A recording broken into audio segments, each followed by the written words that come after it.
The rental market collapse is not only putting families at risk of eviction, as it is contributing to the permanent closures of several stores and leading US shopping malls to bankruptcy.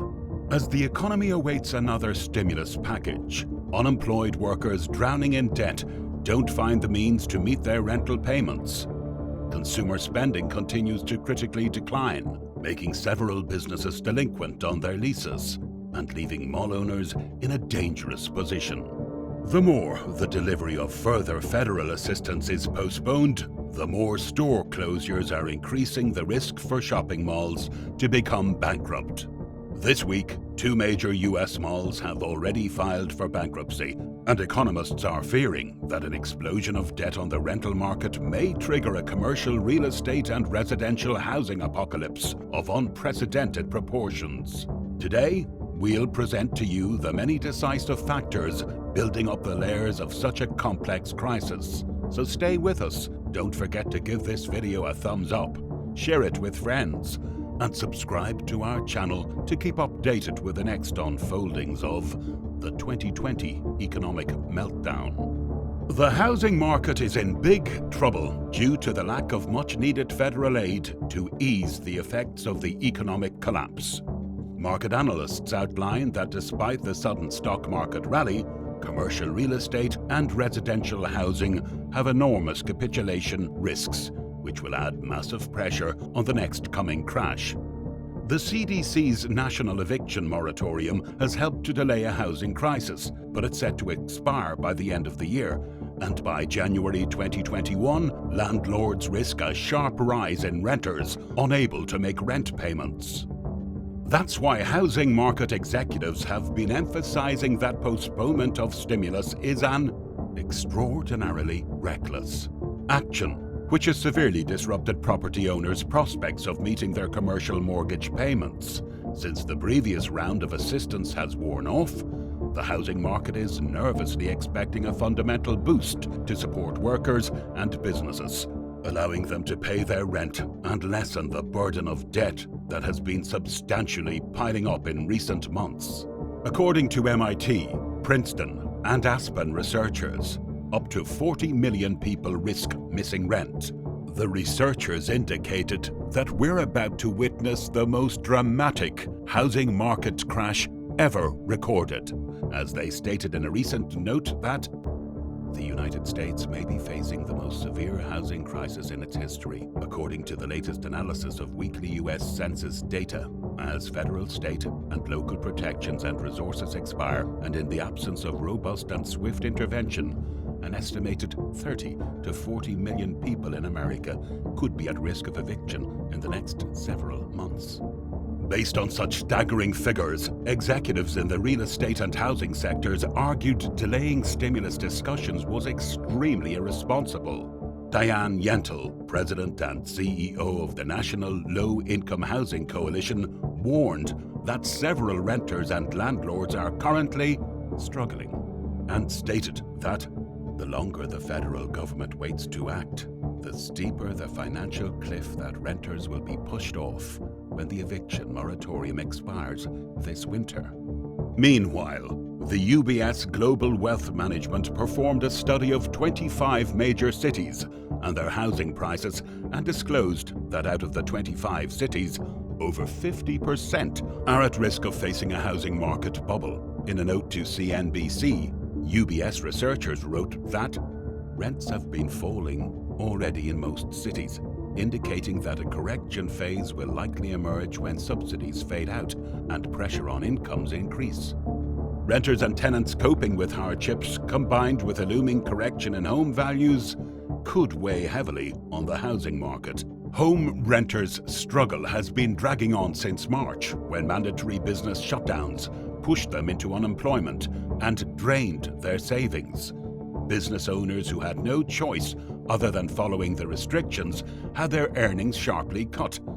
As a result, they have become delinquent on their rental payments as well. But as landlords are having to deal with huge amounts of default and eviction moratoriums are about to expire, then renters will be on the hook for months of missed payments, meaning that mass evictions Permanent business closures and more bankruptcies are expected to happen shortly, and its consequences are likely to bleed over the broader economy.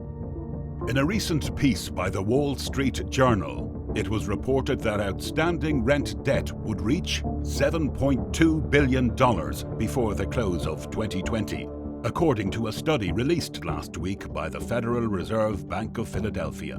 Likewise, Moody's Analytics forecasts that it could reach nearly $70 billion by year-end if there is no additional stimulus spending. The research firm estimated that 12.8 million Americans would then owe an average of $5,400 from missed payments. The article also suggests that although the larger figure would be far smaller than what was seen when the $1.3 trillion subprime mortgage bubble burst back in 2007 and 2008, which led to a national wave of defaults and foreclosures, this time around, the tens of millions of people who are going to be caught in a web of home rental debt and eviction could far exceed the 3.8 million homeowners who were foreclosed on in the previous housing market crisis. Right now, nearly 1/4 of American renter households with children are in deep debt for not paying rent, reported the U.S. Census Bureau survey. According to the census data, women and people of color are disproportionately more likely to be in rental debt. Moreover, an analysis by the University of California found that Black and Latino Californians were twice as likely as white Californians to struggle with rent insecurity amid the current recession. These households will have to make some pretty massive financial choices and pull back on other spending to pay their rent, highlighted Mark Zandi, Moody's chief economist. That's a hit to the economy. However, the problem doesn't stop right there. After the burst of the health crisis and the first round of layoffs, many renters tried to raise money for their rent by borrowing cash from friends or family, but some of them relied on credit cards to afford their payments. Therefore, the total national rent debt is probably far larger than what can be counted from missed payments alone. The Philadelphia Fed has informed that credit payments to small and medium-sized businesses tied to rental real estate increased by more than 70% in the spring. The data found that during the fall, these payments have remained over 50% higher compared to the same period last year.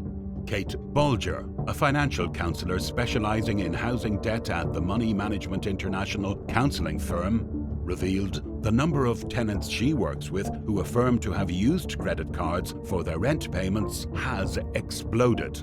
This relocation of debt from landlord to plastic can harm renters' credit long-term by using too much of their available credit line, which can lower scores. Bulger alerted, adding that even if now they are able to make their rent payment, that huge inflation to their credit card debt has become a new threat to their budget and their ability to cover all their expenses. Renters that have previously arranged alternative payment plans with their landlords that allowed them to pay small minimum amounts each month are now falling behind on their settlements. And some landlords have been adding punitive late fees on top of what is already owed. Thus, their debt is becoming much higher than just the face value of the rent.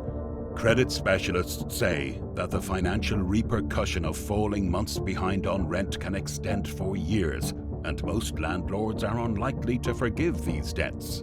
If you don't pay it back, that can escalate to things like judgments, potential garnishments against your wages, Bulger noted.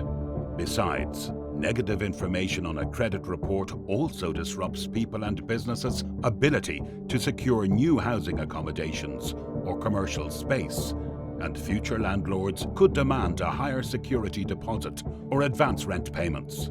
That is to say, in addition to the human toll, the multi-billion-dollar rent debt added to the fast-climbing credit card debt could dangerously resonate on our fragile economy, putting a larger burden of uncollectible debt on bank balance sheets, which will restrict their ability to lend and, consequently, undermine the credit of landlords. On top of that, Commercial properties have been experiencing growing hardships as the considerable decline in consumer spending at brick-and-mortar retail stores continues to compromise the livelihood of retailers in shopping malls, and thereby jeopardizing mall owners' ability to pay for their commercial mortgage and stay in business too.